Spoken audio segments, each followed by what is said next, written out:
News 7 Rajasthan देख रहे सभी दर्शकों को मेरा नमस्कार। आप सभी का हार्दिक आभार, अभिनंदन और स्वागत है हमारे कार्यक्रम खबरनामा में। दिन भर की तमाम खबरें, दिन भर की तमाम अपडेट, क्षेत्र में क्या चल रहा है, राज्य में क्या चल रहा है, राष्ट्र लेवल पर क्या चल रहा है, क्या कुछ गड़बड़ झाला चल रहा है, राजनीति में, अपराध की दुनिया में, खेल की दुनिया में क्या कुछ चल रहा है, वो तमाम खबरें आप तक पहुंचाने का प्रयास करूंगा। लाइट नहीं आ रही इस समय फवारा चौक पर, और इसी वजह से कार्यक्रम मैं अपनी ऑफिस से कर रहा हूं, ना कि स्टूडियो से।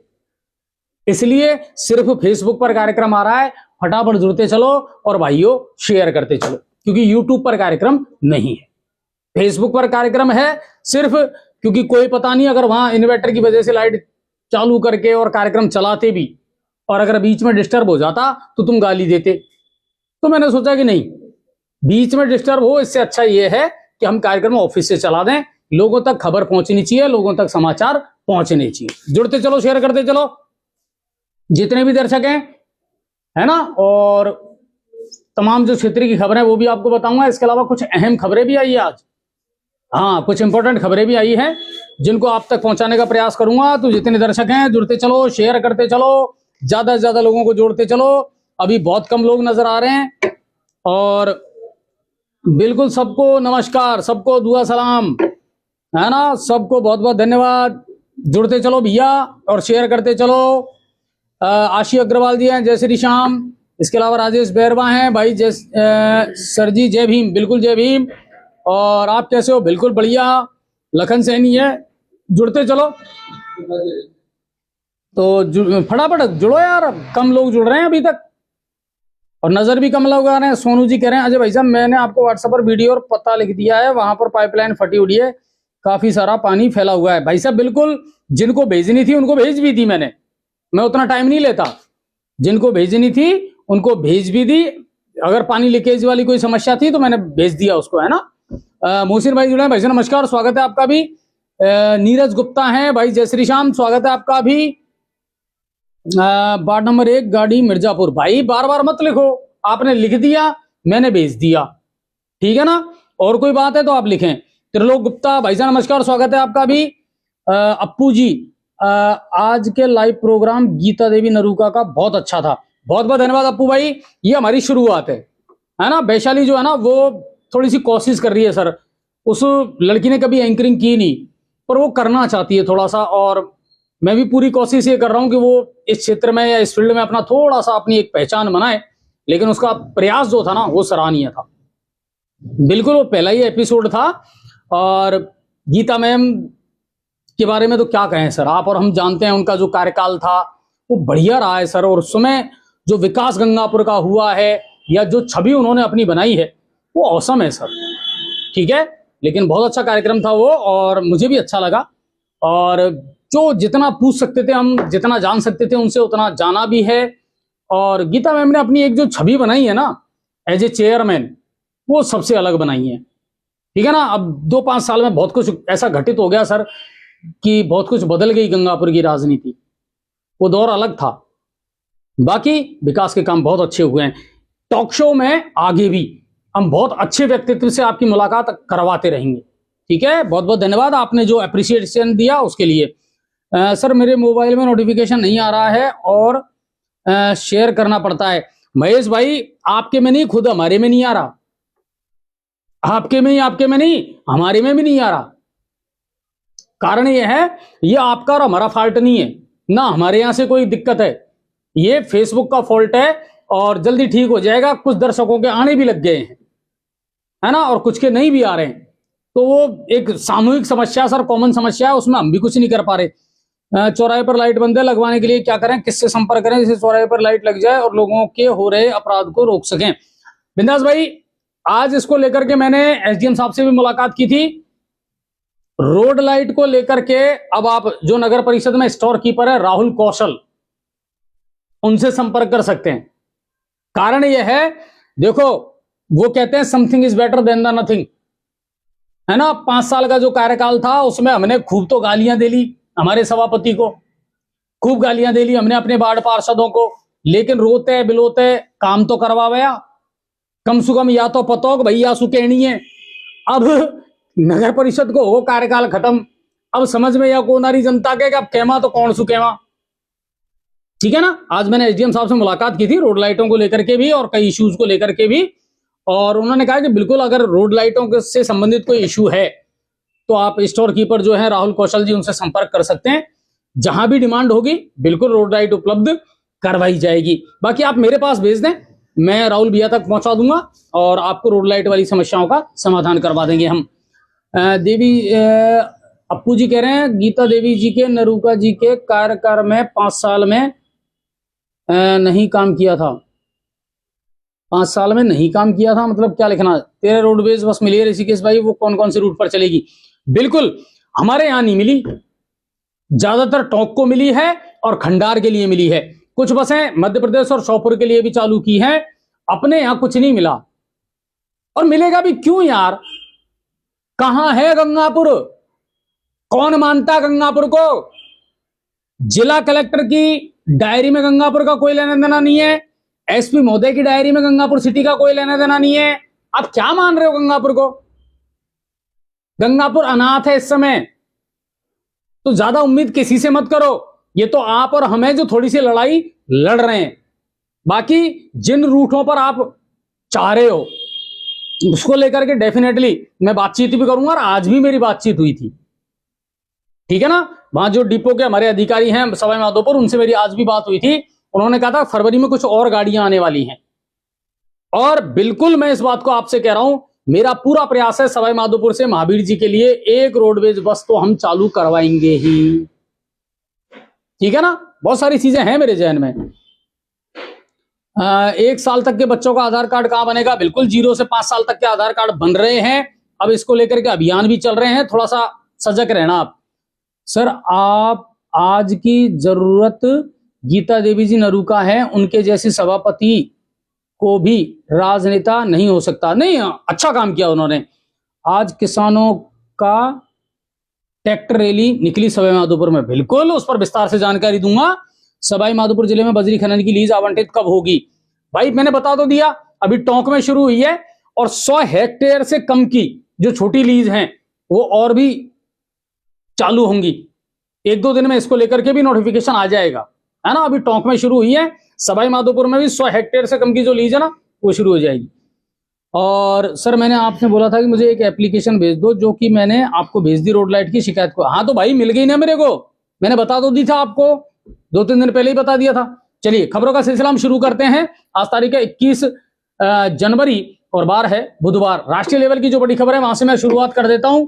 मद्रास हाईकोर्ट की मदुरई बेंच ने आज एक बड़ा फैसला दिया है और एक बड़ी टिप्पणी की है, और ये समाज को आईना दिखाने वाली एक टिप्पणी है। शेयर करते चलो और जुड़ते चलो, बहुत कम लोग नजर आ रहे हैं मेरे को अभी तक। दरअसल मद्रास हाईकोर्ट की मदुरई बेंच ने कहा कि लिव इन में रहने वाली महिलाओं को तभी सुरक्षा मिलेगी जब उन्हें पत्नी का दर्जा दिया जाए। आजकल ट्रेंड चल रहा है ना लिव इन में रहने का, लिव इन में रहने का, लिव इन में रहने का। इसके लिए कोई कानूनी नियम नहीं है, हाँ कोई नियम नहीं है इसको लेकर के, और आप हम कुछ नहीं कर सकते। इसको लेकर के एक बड़ा फैसला दिया है और एक अच्छी बात हाईकोर्ट ने कही है कि जब तक किसी को पत्नी का दर्जा नहीं मिलता आप उसकी सुरक्षा की कोई गारंटी नहीं ले सकते। कोर्ट ने कहा ऐसे रिश्तों में महिलाओं को वैवाहिक सुरक्षा नहीं मिल पाती है। कोर्ट की जिम्मेदारी बनती है कि इन महिलाओं को संरक्षण दे। दरअसल कोर्ट ने एक व्यक्ति की अग्रिम जमानत याचिका को खारिज करते हुए यह बात कही है। इस शख्स पर आरोप है कि पहले लिव इन में रहा और फिर शादी का झूठा आश्वासन देकर के उस महिला का शारीरिक शोषण किया। कोर्ट ने यह भी कहा कि टाइम पास करना ये शगल बन गया आजकल लिव इन में। बचना पड़ेगा हमको, हमारी बहन बेटियों को ये चीजें बतानी पड़ेंगी सर। ठीक है, और आगे चलते हैं। दिल्ली में पुलिस ने गणतंत्र दिवस के से पहले सार्वजनिक स्थानों पर वांटेड आतंकियों और खालिस्तानी आतंकवादियों के पोस्टर चिपकाए हैं। दिल्ली पुलिस गणतंत्र दिवस को लेकर के अलर्ट मोड पर है। अजय जी आधार कार्ड कहां बन रहे हैं? बलराम भाई कई बार मैं बता चुका हूं, आधार कार्ड दोनों पोस्ट ऑफिस में बन रहे हैं। एसबीआई बैंक आदर्श नगर में बन रहे हैं, बीओबी बैंक मेन ब्रांच बाजार में वहां बन रहे हैं, आईसीआईसी बैंक है वहां पर बन रहे हैं। कई जगह बन रहा है आधार कार्ड, ठीक है ना। और देश के कई इलाकों में, खासकर मैदानी इलाकों में सर्दी और कोहरे का असर जारी है। मौसम की जानकारी भी दे रहा हूं, शेयर करते चलो। आज तो डॉक्टर किरोड़ीलाल मीणा मंच पर वहां बहन की गाली दे रहे हैं। हाँ बिल्कुल, वो वीडियो वायरल हो रहा है, पर उसको लेकर के थोड़ा सा कंफ्यूजन है कि वो कहां का है और किस तरीके का है। सभी सरकारी रास्तों को खुलवाने का तरीका बताओ, लोगों ने पुराने रास्तों को बंद कर रखे हैं। एस वासरोटा जी कह रहे हैं लगाओ याचिका, लगाओ एप्लीकेशन, लगाओ, कोशिश करेंगे, हम पूरा साथ देंगे आपका, ठीक है सर। और सीकर जिले में आज सुबह कोहरे के कारण 4 बस और ट्रक में भिड़ंत हुई है। इसके बाद में और गाड़ियां भी बस से लगातार टकराती चली गई धुंध की वजह से, और हादसे में 2 लोग घायल हुए हैं। बिहार के 5 जिलों में भी आज कोहरे का साम्राज्य रहा। मध्य प्रदेश में 23 और 24 जनवरी को बारिश का अलर्ट मौसम विभाग ने जारी किया है, और राजस्थान में भी बारिश और ओलों की चेतावनी जारी की है, मैंने आपको बता दिया। बिल्कुल, आंधी तूफान, बारिश और ओले ये राजस्थान में आने वाले हैं। 2 वेस्टर्न डिस्टर्बेंस बन रहे हैं, पश्चिमी विक्षोभ, जिनका असर राजस्थान में देखने को मिलेगा। किसान भाइयों के लिए थोड़ी सी टेंशन वाली खबर है। बिल्कुल, राम राम साहब, अजय जी नमस्कार, मान सिंह भाई नमस्कार, धनेश जी हैं भाई राम राम, हरिमोहन मीणा है बड़ीला से भाई, बहुत बहुत धन्यवाद भाई, जुड़ते रहो, शेयर करते चलो। यार कम लोग नजर आ रहे हो, क्या चक्कर है? भाई मेरा निवेदन है कि आज हम उस पे नहीं है। हाँ बिल्कुल, कल जो गृह राज्य मंत्री है जवाहर सिंह बेडम, वो गंगापुर सिटी आ रहे हैं। सही कह रहे हो भाई साहब, गंगापुर अनाथ है, पहले भी गंगापुर क्षेत्र में गोली चली है, कल रात को ही मीणापाड़ा में, हाँ बिल्कुल गोलीकांड हुआ है, और मैं उसके बारे में भी आपको विस्तार से जानकारी दूंगा। इसके बारे में हमने भी जानकारी जुटाई है, और अब ये तो चलेंगे सर, अपराध कम किए जा सकते हैं, खत्म नहीं किए जा सकते, ठीक है ना। बिल्कुल, 8 या 7 बजे कोई हो तो ऐसे वाले रोड पर जी कमलेश जी मीणा के मकान पर बन रही है, वे आकर ले जाएं। चलो बहुत बढ़िया, बहुत बढ़िया। किसी की 8-7 भैंस है भैया, हुई है तो इनको ले जाओ, है ना। बरसात कब आएगी मीणा जी पूछ रहे हैं, बताया तो था आपको, 22 तारीख से लेकर के 25 तारीख तक राजस्थान में बारिश का है अलर्ट। इंडिया 238 20 ओवर में, बहुत बढ़िया। चलिए आगे चलते हैं, हमारी कॉलोनी में रोड बनवा दो। अजय जी मीना कह रही हैं। मैम वार्ड नंबर कौन सा है आपका, थोड़ा सा उसके बारे में जानकारी दें।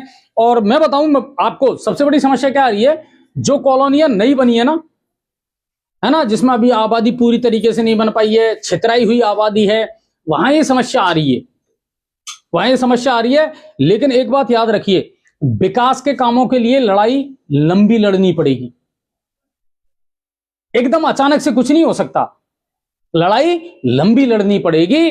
तो बिल्कुल आप भी कोशिश करें, मीडिया बिल्कुल आपका साथ देगा, और अगर विकास के काम होते हैं, अच्छे काम होते हैं, तो हमें भी अच्छा लगता है, कहां दिक्कत है। बाकी तो गंगापुर अनाथ है ही, है ना। चलिए आगे चलते हैं। और मध्य प्रदेश में 23 और 24 जनवरी को बारिश का अलर्ट है, और राजस्थान में भी बारिश और ओलों की चेतावनी जारी की गई है, ठीक है साहब। आगे चलते हैं, बात करते हैं खेलों की। बांग्लादेश के खिलाफ आईसीसी मीटिंग में 14 देशों ने वोट किया बांग्लादेश के खिलाफ। 16 देशों की मीटिंग ली थी आईसीसी ने, और 16 में से 14 देशों ने बांग्लादेश के खिलाफ वोटिंग की थी। यानी अगर बांग्लादेश T20 वर्ल्ड कप से हटता है तो स्कॉटलैंड को जगह मिलेगी, और लगभग ये तय है, ठीक है। दूसरी बात मैं आपको बता देता हूं कि अगर T20, हाँ मैंने आपको बता दिया, इसके अलावा बीसीबी को 1 दिन का मौका और दिया है। बांग्लादेश क्रिकेट बोर्ड जो है उसको 1 दिन का मौका दिया है आईसीसी ने, कल तक फैसला कर लो, नहीं करना है तो टाटा बाय बाय, निकले यहां से। खेलना है तो भारत में खेलना पड़ेगा, वो श्रीलंका में खेलना चाहता है, ठीक है ना। तो ये बात है। और 16 देशों में से 14 देश ऐसे हैं जिन्होंने बांग्लादेश क्रिकेट बोर्ड का विरोध किया है, और पाकिस्तान ने उसका सपोर्ट किया है। चोर चोर मौसेरे भाई, वो तो करना ही था, ठीक है साहब। इसके अलावा भारत और न्यूजीलैंड के बीच में पहला T20 मैच आज खेला जा रहा है, और शानदार पारी खेली है अभिषेक शर्मा ने, बढ़िया साथ दिया है सूर्य कुमार ने भी, बढ़िया साथ दिया हार्दिक पांड्या ने भी। और जैसा हमारे एक दर्शक बता रहे थे कि 238 या कितना अभी आपने जो बताया वो बढ़िया है, अच्छा स्कोर बनाया है, अब देखते हैं, लेकिन न्यूजीलैंड की जो टीम है ना वो कम नहीं है सर। ठीक है, शेयर कम कर रहे हो भाई। ठीक है, आगे चलते हैं और अब बात कर लेते हैं प्रदेश लेवल की खबरों की। प्रदेश से क्या कुछ खबरें हैं, कौन कौन सी बड़ी खबर आई है, भाई साहब इसको दबा करके शेयर करना, क्योंकि कुछ आज इंपॉर्टेंट फैसले हुए हैं, है ना, आपके और हमारे लिए बहुत इंपॉर्टेंट है। जुड़ते चलो, शेयर करते चलो दबा करके। धौलपुर के राजाखेड़ा से एक दिल दहलाने वाली खबर आज आई है, रिश्तों को शर्मसार करने वाली ऐसी खबर आई है जो आप सुनकर के चौंक जाएंगे। हालांकि मुझे आजकल ऐसा लगता है भाई साहब कि कुछ भी नया नहीं है, कुछ भी ब्रेकिंग नहीं है, कुछ भी अलग नहीं है। समय समाज इतना बदल गया भाई साहब कि आजकल कोई भी बड़ी से बड़ी घटना है ना, वो ऐसा नहीं लगता कि ये बहुत बड़ी ब्रेकिंग है। धौलपुर के राजाखेड़ा से ऐसी एक खबर आई है, मैं आपको बता देता हूं। गांव बसई घियापुर में रिश्तों का कत्ल हुआ है। कलयुगी बेटे ने ईंट से ताबड़तोड़ हमले करके और अपनी मां की हत्या कर दी। बिल्कुल, और तब तक ईंट मारता रहा जब तक उसकी मौत नहीं हो गई। और सबसे बड़ी बात क्या है कि पूरा गांव जो है वो तमाशबीन बन करके और इस पूरे घटनाक्रम को देखता रहा, मगर किसी ने उसको बचाने का प्रयास नहीं किया। सबसे बड़ी शर्मिंदगी की बात तो यह हुई। 55 वर्षीय सोन देवी जो है वो गांव में अकेली रहती है, विधवा थी। और ये जो आरोपी बेटा है संजय, लड़ाई झगड़े करता था, परेशान करता था। अचानक सुबह घर पहुंचा, मां को घर से अंदर से घसीट करके बाहर निकाला और ताबड़तोड़ हमला करना शुरू कर दिया। गांव के लोग इकट्ठे हो गए, जमात इकट्ठी हो गई, और वो तब तक उसके सिर में ईंट मारता रहा जब तक उसकी सांसें नहीं निकल गई, और आराम से मार करके और वहां से निकल गया। बाद में पुलिस को सूचना दी, पुलिस पहुंची, शव को अपने कब्जे में लिया, पोस्टमार्टम करवाया। हालांकि आरोपी को हिरासत में भी ले लिया, लेकिन अभी अभी मेरे पास ये खबर आई है कि अभी तक कोई भी उसके खिलाफ बयान देने को तैयार नहीं है। इससे बड़ी शर्मिंदगी की बात क्या होगी। आपके सामने एक घटनाक्रम हो गया।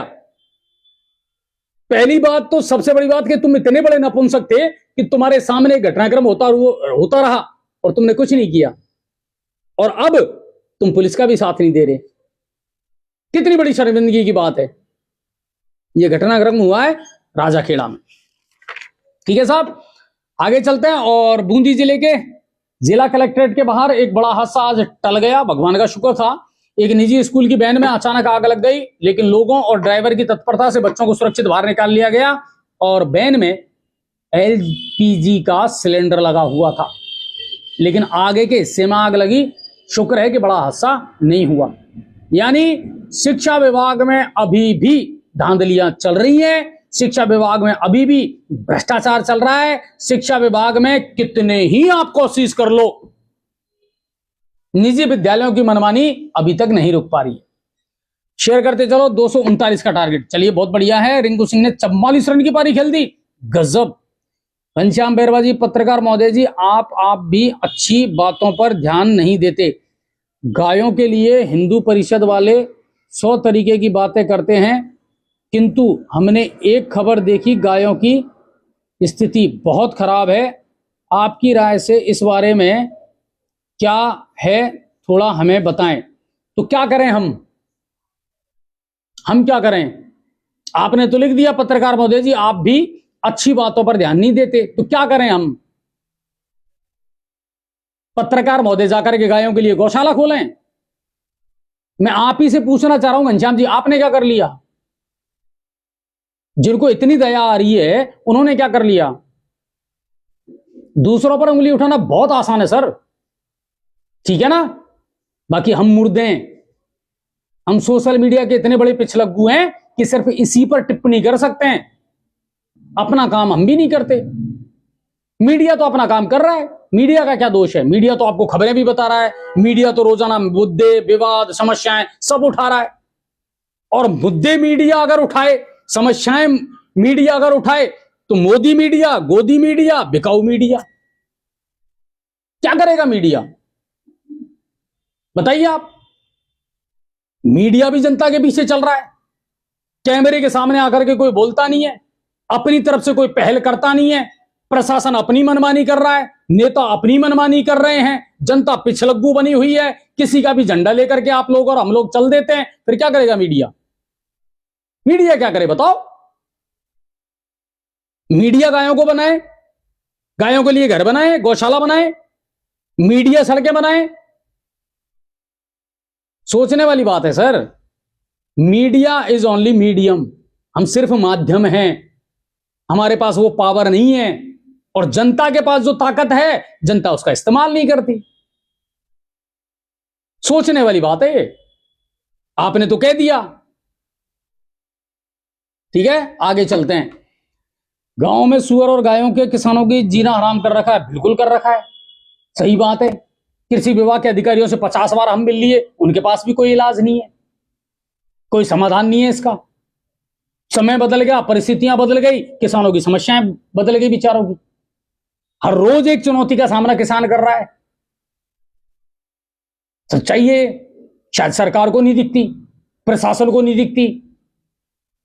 करेंगे तो यही, एसी कमरों में बैठ करके पॉलिसी तो ये बना रहे हैं, एसी कमरों में बैठ करके नियम तो ये बना रहे हैं। ये है ना सबसे बड़ी समस्या। तो धरातल पर क्या हो रहा है इनको पता नहीं है, इनको होश नहीं है, ये सबसे बड़ी बात है। ठीक है ना, इंसानियत मर गई है जो एक औरत को मरते हुए देखते रहे। बिल्कुल पब्लिक मुर्दा है सर, बिल्कुल भाई साहब। सरकारी जमीन निकली सर, आज पता लगा गांव सिटी में एडीएम साहब भी हैं। हाँ, ये कही आपने जोरदार बात। गंगापुर के लोगों को पता ही आज चला कि हमारे यहाँ एडीएम साहब भी हैं। यही तो कहना चाह रहा था मैं इतने दिनों से। कितना सुस्त प्रशासन है गंगापुर का कि हमारे गंगापुर के लोगों को आज पता लगा कि हमारे यहां एडीएम साहब भी हैं। इससे बड़ी शर्मनाक स्थिति क्या होगी बताओ? चलिए आगे बताऊंगा इसके बारे में भी बहुत खुल करके। और आप सच बोलते हो, सरकार को भी सच सच होता है। आपको थैंक्स, धन्यवाद सर। 25 को आना ग्राउंड पर। बिल्कुल आऊंगा आबिद भाई, है ना सर। विजय पैलेस वाले रोड पर हालत बहुत खराब है निजी स्कूल बस की वजह से। ये टैक्सी जो गाड़ियां खड़ी रहती है इनकी वजह से भी। आज डूंगरी बांध के विरोध में, हाँ बिल्कुल इसके बारे में विस्तार से बताऊंगा। मीडिया में पावर इतना है कि भारत का तीसरा खंभा है भाई साहब, तीसरा नहीं चौथा। हाँ बिल्कुल, लेकिन मीडिया क्या करेगा बताओ? मीडिया के पास वो पावर नहीं है, मैंने अभी बताया ना, मीडिया इज ओनली मीडियम। आप कहोगे हम बता देंगे, आप करोगे हम दिखा देंगे। फैसले हम थोड़ी करेंगे, फैसले वो करेंगे जिनको आपने चुना है। आपको उनके विरोध में खड़ा होना है, आपको उन तक अपनी आवाज पहुंचानी है, बात पहुंचानी है। कई बार हुआ है ऐसा, कई मुद्दे मैंने उठाए हैं और कोई कैमरे के सामने आकर के नहीं बोलता। क्या करोगे बताओ? उल्टी हम हमारी बेइज्जती और महसूस करते हैं कि यार हमने ये मुद्दा उठाया क्यों। जब जनता साथ ही नहीं दे रही, जनता आगे आकर के बोलना ही नहीं चाहती, तो मीडिया क्या कर लेगा? लोकतंत्र में जनता से बड़ी ताकत कोई नहीं है, यह समझना पड़ेगा हमको। मीडिया चौथा स्तंभ है, मगर वो जो 3 स्तंभ है ना, उनका क्या करें? उन पर भी तो भरोसा करो, उनका भी तो इस्तेमाल करो। हम तो चौथे हैं, ये तो समझना पड़ेगा ना। ठीक है सर, आगे चलते हैं। प्रदेश लेवल की जो बड़ी खबर है वो मैं आपको बता देता हूं। जुड़ते चलो, शेयर करते चलो जितने भी दर्शक हैं। ठीक है सर, अगली बड़ी खबर है, अरावली विवाद पर सुप्रीम कोर्ट में आज सुनवाई हुई और सुप्रीम कोर्ट ने राज्य सरकार को अवैध खनन रोकने के निर्देश दिए हैं। दरअसल सुप्रीम कोर्ट ने कहा कि हमारे निर्देश के बावजूद भी अवैध खनन अभी भी जारी है। साथ ही सुप्रीम कोर्ट ने कहा कि अरावली की परिभाषा, विस्तार और संरक्षण से जुड़े मुद्दों पर सुप्रीम कोर्ट ने अपने 29 दिसंबर 2025 के आदेश में उठाए गए सवालों की जांच के लिए एक नई विशेषज्ञ जांच समिति का गठन किया है। जल्द ही इसकी नियुक्ति कर दी जाएगी और एक्सपर्ट लोग इसमें शामिल किए जाएंगे कि अरावली पर्वत श्रृंखला है क्या, इसमें किस तरीके से खनन होगा। ठीक है, क्योंकि गलतफहमियां ज्यादा पनपी थी इसको लेकर। एक और बड़ी खबर और इंपॉर्टेंट खबर, राजस्थान के राज्यपाल हैं हरिभाऊ बागड़े। ठीक है साहब, आज उन्होंने सभी विश्वविद्यालयों को नेक, इनकी एक रैंकिंग निर्धारित करने वाली संस्था है NAAC, जिसको नेक कहते हैं, ठीक है ना, विश्वविद्यालयों को नेक रैंकिंग में सुधार करने के निर्देश दिए हैं। जितनी भी यूनिवर्सिटीज राजस्थान में चल रही है उनको लेकर के सख्त नाराजगी राज्यपाल ने दिखाई है। उन्होंने कुलगुरुओं से पूछा कि नेक रैंकिंग में क्या क्या दिक्कतें आ रही है, उन्हें जल्दी दूर करें। राज्यपाल ने साफ कहा कि जिन कॉलेजों में और शिक्षण संस्थाओं में पढ़ाई का स्तर ठीक नहीं है या तो वो सुधर जाएं, और अगर नहीं सुधरती हैं तो बंद होने के लिए तैयार रहें। पहली बार कोई ऐसा राज्यपाल देखा सर मैंने जो इतना एक्टिव है, ठीक है ना, वेलफेयर्स को लेकर के, मुद्दों को और समस्याओं को लेकर के। उन्होंने आज साफ कहा है विश्वविद्यालयों में और शिक्षण संस्थाओं में जो ढर्रा चल रहा है वो ठीक नहीं है। शिकायत अगर मिलती है और उनमें अगर आप सुधार नहीं करते हो तो फिर इनको चलाने से कोई फायदा नहीं है। साफ कहा, सुधरो नहीं तो बंद करो। शेयर कर दो दबा करके। सुबह बाजार में भयंकर गाय खड़ी रहती है, निकलने का रास्ता भी नहीं रहता। बिल्कुल खड़ी रहती है, ज्यादा है गंगापुर सिटी में। ठीक है अजय जी, क्या खंभों के लाइट खराब है? हाँ बिल्कुल बिल्कुल। सूरज जी कह रहे हैं अजय जी मैं आपका बहुत बड़ा फैन हूं, हमारी कॉलोनी में सीवरेज का गंदा पानी इतना निकलता है जितना दुर्लभ है। भाई कहां का मैटर है सूरज भाई, एक बार हमको वीडियो बना करके भेजना आप। और मैंने अभी 2-3 दिन पहले आपको नंबर और दिए थे ना, फर्स्ट फेज में सीवरेज का जहां काम हुआ था। और अगर चैम्बर ओवरफ्लो हैं तो मारूफ नाम का एक व्यक्ति है जो सुपरवाइजर यहां लगा रखा है L&T कंपनी ने, उसके नंबर दिए थे मैंने आपको। वीडियो बनाओ, उस पर डालो, फोन करो, बात करो बिल्कुल। और अगर आपको लग रहा है कि साहब वो नहीं सुन रहा है या हमारे पास नंबर नहीं है, मेरे पास भेज दो, आप वीडियो बना करके भेजूंगा मैं उसको। बिल्कुल आपको एक्टिव होना पड़ेगा, है ना। राम राम भाई साहब। दीपक गोयल जी, पानी पर क्या अपडेट है? पानी जैसा आ रहा है वैसा पी लो। सुधार होना चाहिए कोटा यूनिवर्सिटी में भी। बिल्कुल उठाओ ऑब्जेक्शन अगर आपको लग रहा है कोई गड़बड़ झाला है तो। कई लोगों की व्यापारिक, आर्थिक और अन्य हित जुड़े हैं, आमजन तो सोया था और सोया रहेगा। सही बात है मनोज भाई, ये सबसे बड़ी समस्या है। खबरनामा हमारी आदत बन गई है, इसमें खेल जगत की खबरों को जोड़ा जाए। मुकेश जी कह रहे ना, बिल्कुल खेलों की खबरें तो रोज बताता हूं।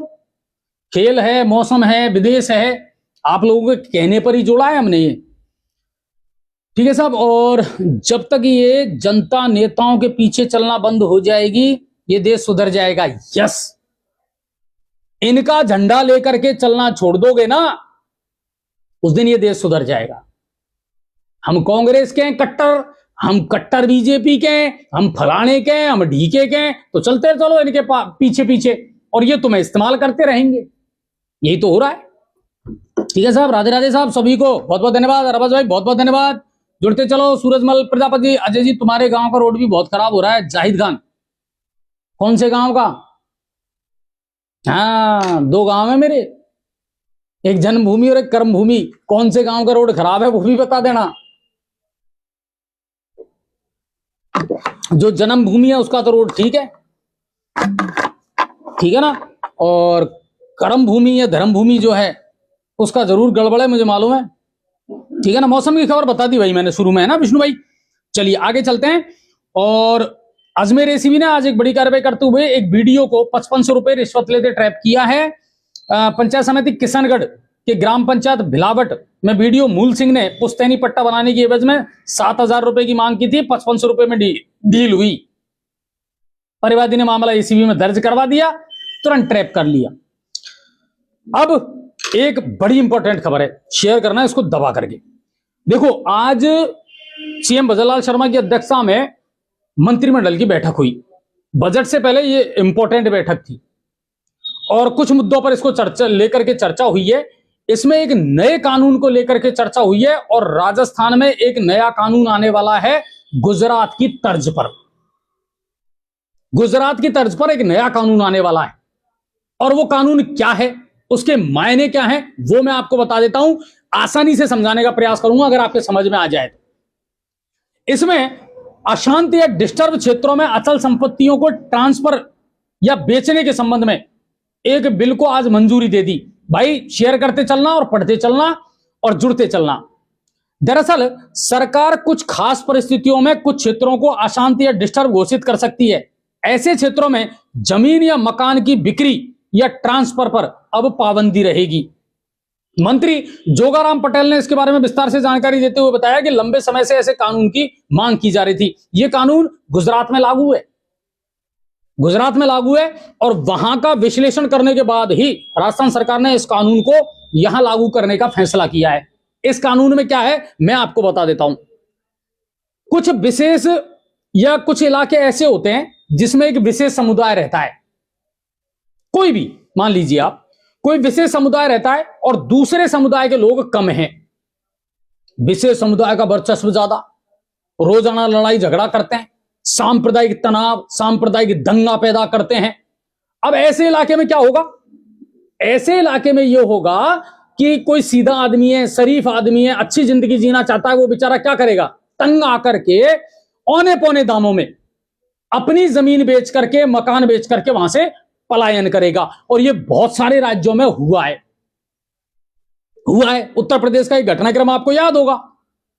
जो हिंदू कम्युनिटी थी वो बेचारे अपने घरों को, जमीनों को सस्ते दामों में बेच करके वहां से निकल गई कि भाई साहब हमारा तो जीना दुश्वार है, अब हम यहां नहीं रह सकते। हुआ है ऐसा, और लंबे समय से बिल्कुल ही चल रहा है। कई जगह पर विशेष जातियों का, विशेष समुदायों का जब वर्चस्व बन जाता है और लोग तंग आकर के वहां से अपनी पैतृक संपत्तियों को बेच करके बेचारों को मजबूर होकर के वहां से निकलना पड़ता है।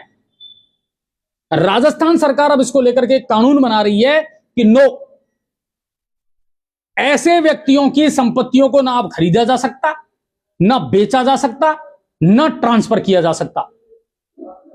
अगर वहां हालात ऐसे बनते हैं, यानी जनसंख्या का असंतुलन होता है, विशेष समुदाय का वर्चस्व वहां बढ़ता है, सांप्रदायिक दंगे और तनाव वहां पर बार बार पैदा होते हैं, लोगों में डर और भय का माहौल पैदा होता है, उस जगह को सरकार अशांति या डिस्टर्ब क्षेत्र घोषित कर देगी। 3 साल के लिए बढ़ाया भी जा सकता है। और अगर इस कानून का कोई पालन नहीं करता तो उसको 3 साल से 5 साल तक की जेल भी होगी। और इसका फैसला संबंधित जिला कलेक्टर करेगा, उनको नोडल अधिकारी बनाया गया है। और यह कानून बहुत जरूरी था क्योंकि बहुत सारे इलाकों से ऐसी खबर आ रही थी और कहीं ना कहीं गुजरात में इस कानून के प्रभाव भी, असर भी देखने को मिले हैं। ठीक है, शेयर करते चलो। अजय जी, हमारे गंगापुर सिटी में तो बहुत बुरी कंडीशन है, उसका कुछ भी हो सकता है, होगा 101% होगा। अगर आप में लड़ने की ताकत है तो सब कुछ अच्छा होगा। हाँ बिल्कुल, ये जल्दी होने वाला है 22-23 को, बिल्कुल 22 तारीख से लेकर के 25 तारीख तक राजस्थान में बारिश है, बिल्कुल बारिश है। ठीक है ना, मौसम विभाग ने भी इसकी चेतावनी जारी कर दी है मेरे भाई, है ना। किसानों के लिए टेंशन वाली बात है, लेकिन रोड बिल्कुल है, ये महेश टाकीज वाला रोड है आपका, है ना, सब्जी मंडी से लेकर के और क्रिएटिव स्कूल तक या सूर सागर तक ये रोड सैंक्शन है। ठीक है साहब, तो ये कानून अब बहुत जल्दी बनने वाला है। इसके अलावा और भी बहुत सारे मसलों पर बातचीत हुई है और वो कानून भी जल्दी ही बनेंगे। बजट सत्र में, विधानसभा का जो बजट सत्र चलेगा उसमें इनको रखा जाएगा पटल पर। और आगे चलते हैं। राजस्थान ने पीएम कुसुम योजना को सौर ऊर्जा से जोड़ने में पूरे देश में पहला स्थान हासिल किया है। केंद्र सरकार ने राजस्थान डिस्कॉम को गोल्ड अवार्ड दिया है। डिस्कॉम चेयरमैन आरती डोगरा को यह सम्मान दिया गया है आज। पहले किसानों को रात में बिजली मिला करती थी, आपको हमको सबको पता है। अब 22 जिलों में किसानों को दिन में बिजली मिलती है, रात का झंझट ही खत्म हो गया। और उसका सबसे बड़ा कारण यह है कि सोलर पैनल से इनको जोड़ दिया गया है। ये अच्छा काम किया राजस्थान सरकार ने, बिल्कुल। और आने वाले दिनों में जो राजस्थान के मुखिया हैं, मुख्यमंत्री भजनलाल शर्मा, उनका कहना है कि अब इसकी तादाद को और बढ़ाया जाएगा। आने वाले दिनों में राजस्थान सरप्लस बिजली बनाएगा, कटौती नहीं बल्कि दूसरे राज्यों को बेचेंगे हम। इतनी बिजली का हम उत्पादन कर देंगे। और आपको बता दूं, इससे 1,41,589 किसानों को सीधा सीधा लाभ मिला है। और आप और हम भी देख रहे हैं इस चीज को। अब हमारे जिले में कहीं भी रात में लाइट नहीं आती किसानों के लिए 3 फेस, दिन में ही आती है। कोई डिस्टर्ब है या कोई कटौती हो गई तो बात अलग है, बाकी दिन में ही लाइट आती है। आने वाले दिनों में रात का झंझट खत्म हो जाएगा, बिजली कटौती का झंझट खत्म हो जाएगा। सरकार इस बारे में बहुत तेजी से काम कर रही है। डबल इंजन की सरकार का कुछ तो फायदा मिलेगा ना। आगे चलते हैं। और आरपीएससी के अध्यक्ष जो है मेजर जनरल आलोक राज, उन्होंने स्पष्ट कर दिया है रीट परीक्षा के पेपर को लेकर के, कहा आगे भी, क्योंकि अब की बार पता लगा, मैंने भी बहुत जानकारी जुटाई और ये साहब रीट का पेपर बड़ा टफ आया, बहुत लेंथी पेपर आया। जो मेजर जनरल आलोक राज है उन्होंने कहा ये तो शुरुआत है, रीट ही नहीं हर परीक्षा में अब पेपर टफ आएगा। अभ्यर्थियों से बात करके, अभ्यर्थियों का फीडबैक लेकर के तब हम पेपर बना रहे हैं। उसका कारण यह है कि पटवार भर्ती परीक्षा जब हुई तो उसका स्तर बड़ा कम रहा, गधे घोड़े एक जैसे नजर आ रहे थे। अब लग रहा है कि नहीं, पेपर जिस क्वालिटी का है, जिस स्टैंडर्ड का है, जिस तरीके की आपने तैयारी की है उसी तरीके का पेपर आना चाहिए। और आलोक राज ने कहा रीट नहीं, आने वाली परीक्षाएं जो हैं उनमें भी पेपर अब टफ आएंगे। और एक बात और उन्होंने कही है, अब रटे हुए सवाल नहीं पूछे जाएंगे। अब तक जो रटते आ रहे ना, अब वो सवाल नहीं पूछे जाएंगे, अब लॉजिकली सवाल हर प्रतियोगी परीक्षा में पूछे जाएंगे। इसके अलावा एक मुद्दा और था, वो हिजाब वाला, वो खबर हमने भी दिखाई थी, है ना। कोटा के एक सेंटर पर उस बेटी अलीशा ने परीक्षा छोड़ दी, उसको लेकर के भी मेजर जनरल आलोक राज ने साफ कहा है कि बिल्कुल परीक्षा के दौरान गले के ऊपर का हिस्सा ढका नहीं होना चाहिए और परीक्षा में हिजाब अलाउड नहीं है। ड्रेस कोड के नियम स्पष्ट हैं। ठीक है साहब, शेयर करते चलो। कुछ दलाल जो बच्चों को बाहर से नर्सिंग करवा रहे हैं उसका फर्जीवाड़ा हो रहा है। शाकिर भाई कह रहे हैं, शाकिर भाई मुद्दे उठाओ, बताओ हमको। जैसे मुसलमान ने अपने ही घर बेचे, सिर्फ एक ही धर्म के लोगों ने बेचे हैं। नहीं पता नहीं, अब ये आप इसको हिंदू और मुसलमान से मत जोड़ा करो यार हर चीज को। भाई अजय जी ने ऐसा नहीं कहा, आप अपने ऊपर क्यों ले रहे हो। हाँ ऐसा नहीं है, हिंदू और मुसलमानों की नहीं कह रहे हैं, विशेष कम्युनिटी कोई भी हो सकती है, हिंदू भी हो सकता है, मुसलमान भी हो सकता है, कोई और समाज का भी हो सकता है ना। आप काय को हिंदू और मुसलमान घुसाते हो हर चीज में यार। हाँ बिल्कुल, मौसम खराब होने वाला है। ठीक है, आगे चलते हैं। और एक और अच्छी खबर आई है, अब आपको अपने हिस्से का गेहूं लेने के लिए, राशन लेने के लिए भीड़ में नहीं जाना, डीलर के पास नहीं जाना, लंबी लंबी लाइन नहीं लगानी। सरकार ने एक बढ़िया काम कर दिया है। अब गेहूं आपको जैसे नोट मिलते हैं ना एटीएम से, ऐसे गेहूं भी मिला करेगा।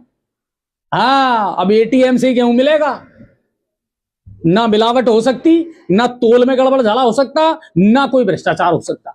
सरकार बहुत जल्दी इस पायलट प्रोजेक्ट को पूरे राजस्थान में लागू करने वाली है। फिलहाल भरतपुर, बीकानेर और जयपुर में इसको लॉन्च कर दिया है। इसको कहते हैं ग्रेन गेहूं एटीएम। फिंगरप्रिंट या आधार कार्ड आप उसमें डालोगे, आपका नाम और आपकी डिटेल आ जाएगी। कट्टो बोरी का सुलेर जाओ चले जाओ और वहां में तुरंत भाई एटीएम में सु गेहूं निकलेगा। काय निकलेगा? गेहूं, नोट नहीं निकलेगा। जाजो आराम से तुम्हारा हिस्सा को जितने गेहूं है ले रह जाजो और 24 घंटा आपको गेहूं मिलेगा। अब आपको डीलर के चक्कर नहीं लगाने, आपको लाइन में नहीं लगना, आपको भीड़ में नहीं लगना। और ये स्कीम पहले से चली आ रही है, उड़ीसा में भी चल रही थी ये स्कीम पहले, और अभी अपने यहां 3 जगह चालू कर दी इसको।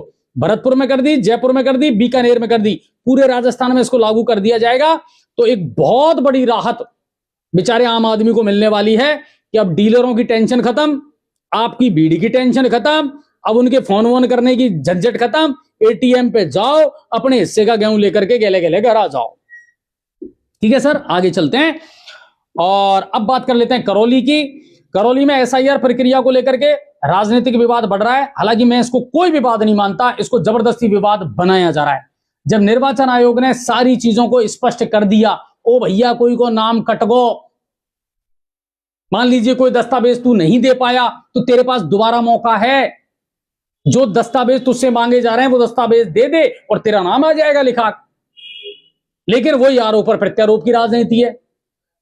कांग्रेस ने आरोप लगाया है कि नियमों की अनदेखी करके सही मतदाताओं के नाम काटे जा रहे हैं। तो वो सही मतदाता जो है वो मुर्दा है, मर गए क्या? जिंदा ही तो हैं। आप काय को ऑब्जेक्शन उठा रहे हो? वही ऑब्जेक्शन उठा लेगा, वही ऑब्जेक्शन उठा लेगा। निर्वाचन आयोग ने दिया ही अधिकार उसको। अगर तेरा नाम कट गया किसी कारण से तो जाकर के तेरे पास टाइम है, जा अपने दस्तावेज जमा करवा, जो तुझसे मांगा जा रहा है वो दे दे और तेरा नाम आ जाएगा। तुम काहे को राजनीति कर रहे हो इस पे? ये स्थिति है, तो इसको जबरदस्ती राजनीति का विवाद बनाया जा रहा है। मेरा ये मानना है व्यक्तिगत रूप से, वो आपका अपना लुकआउट है, आपके अपने ओपिनियन हो सकते हैं कि नहीं, एसआईआर होना बहुत जरूरी है। मतदाताओं की सूची का फिल्टर होना बहुत जरूरी है। सुप्रीम कोर्ट भी इस बात को मानता है। एक नॉर्मल प्रक्रिया है, पहले भी हुई है, अभी कोई पहली बार थोड़ी हो रही है। कोई ऑब्जेक्शन है किसी के बारे में, अगर गलत जानकारी किसी बीएलओ को मिल गई है बेचारे को, तो कोई बात नहीं, आप अपना जो ऑब्जेक्शन है वो सबमिट करवाइए, अपने दस्तावेज जमा करवाइए, आपका नाम आ जाएगा। लेकिन इसको राजनीतिक जो है ना प्रोपेगेंडा बनाया जा रहा है। और करौली में नगर परिषद की कार्रवाई और निष्पक्षता पर सवाल उठाए जा रहे हैं। मामला वही सट्टा किंग अमीनुद्दीन का है। कल इसको लेकर के हमने भी अशोक पाठक से जैसे आपकी कॉल पर बात करवाई। बहुत सारे जो दोगले थे, मैं बड़ा खुल करके कह रहा हूं, जो दोगले दर्शक थे उन्होंने कल हमारे लिए भी कमेंट करे, अरे साहब ये तो मोदी मीडिया, ये तो गोदी मीडिया है। मीडिया ने सट्टा किंग बनाया था क्या? मीडिया ने उसकी दीवार या मकान या अवैध संपत्ति तोड़ी थी क्या? मीडिया ने उसका पट्टा बनवाया था क्या? मीडिया ने कई बार से तू सट्टा किंग बन, मीडिया ने एफआईआर दर्ज करवाई। कहां से आते हो आप लोग जो पूर्वाग्रह से ग्रसित हो? मीडिया का क्या दोष है मुझे ये बताओ? जो हो रहा है वो मीडिया आपको दिखा रहा है, मीडिया सवाल जवाब भी कर रहा है। मीडिया का दोष क्या है? हर चीज में इतना सॉफ्ट टारगेट बनता है मीडिया। अरे साहब ये तो मीडिया बिक गया, अरे साहब ये तो मोदी मीडिया है, अरे साहब ये तो गोदी मीडिया है। तो तुम जिंदा हो ना, तुम थोड़ी मरे हो। वही कानून वही संविधान तुम्हारे लिए भी तो है। फिर तुम ऑब्जेक्शन क्यों नहीं करते? तुम कानून का रास्ता क्यों नहीं अपनाते? मीडिया तो उसको भी दिखा देगा। आज कुछ लोग ज्ञापन देने गए, बढ़िया और वाजिब ज्ञापन था उनका कि साहब निष्पक्ष कार्रवाई होनी चाहिए, किसी एक व्यक्ति को टारगेट नहीं किया जाना चाहिए। कल हमारा भी सवाल यही था अशोक पाठक से। दूसरी बात कि जब 2 साल से 3 साल से इस भवन का निर्माण हो रहा था, इस इमारत का निर्माण हो रहा था, तब प्रशासन कहां गया था? तो बिल्कुल सही बात है, पूछो, करवाओ एफआईआर दर्ज। अब वो भी काम मीडिया करवाएगा क्या? हम करवाएंगे? आपको करना चाहिए था, उसके खिलाफ एफआईआर दर्ज करवाओ, मीडिया तो वो भी दिखाएगा। जब हम आपका ज्ञापन दिखा रहे हैं और जब उनकी बिल्डिंग तोड़ते हुए दिखा रहे हैं तब तो आपको बुरा लग रहा है, और आज जब हमने आपका ज्ञापन दिखाया तब मीडिया कहां गया? तब भी उसी मीडिया ने दिखाया था आपको। ना तो मीडिया ने बिल्डिंग बनाई, ना मीडिया ने कोई एफआईआर दर्ज करवाई, ना मीडिया ने कोई कार्रवाई की। मीडिया तो जो हो रहा है वो दिखा रहा है आपको। फरमाइशी प्रोग्राम थोड़ी है ये कि तुम्हारे फेवर में खबर चले, तुमको जो अच्छा लगे वो खबर अगर हम दिखाते हैं तो मीडिया अच्छा है, और तुम्हारे फेवर की खबर ना दिखाएं तो मीडिया बुरा है। कल लिखे थे कुछ लोगों ने, लिखे थे कमेंट्स, बड़ा गुस्सा आया मुझे, पर हमारे फर्क नहीं पड़ता, अब आदत हो गई हमको भी सुनने की। लोग वो चाहते हैं जो खबर मेरे फेवर की है, अगर वो मीडिया ने दिखाई तो ठीक है, और अगर वो नहीं दिखाई तो मीडिया खराब है। आज उन लोगों ने ज्ञापन दिया, बिल्कुल सही ज्ञापन दिया कि साहब निष्पक्ष कार्रवाई करो, और भी तो अवैध अतिक्रमण है, और भी तो अवैध निर्माण है, उनको भी तोड़ो, और तोड़ने चाहिए। और कल हमने भी ये सवाल पूछा था कि और अवैध निर्माण नहीं है? हाँ ठीक है, ये अपराधी है या किसी और चीज में इन्वॉल्व है और आपने इसके खिलाफ कार्रवाई की है, करिए, लेकिन वो जो और हैं उनका क्या करोगे? उनको जुर्माना लेकर के क्यों छोड़ दिया आपने? दूसरी बात, क्या अकेला अमीनुद्दीन इसमें शामिल है?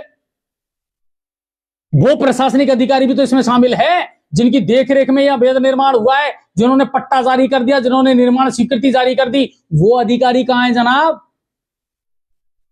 बिल्कुल उनके खिलाफ कार्रवाई होनी चाहिए, पर अब उनके खिलाफ कार्रवाई मीडिया थोड़ी करेगा, उनके खिलाफ एफआईआर दर्ज हम थोड़ी करवाएंगे, आप ही तो करवाओगे। जिनको ऑब्जेक्शन है वो करवाएगा।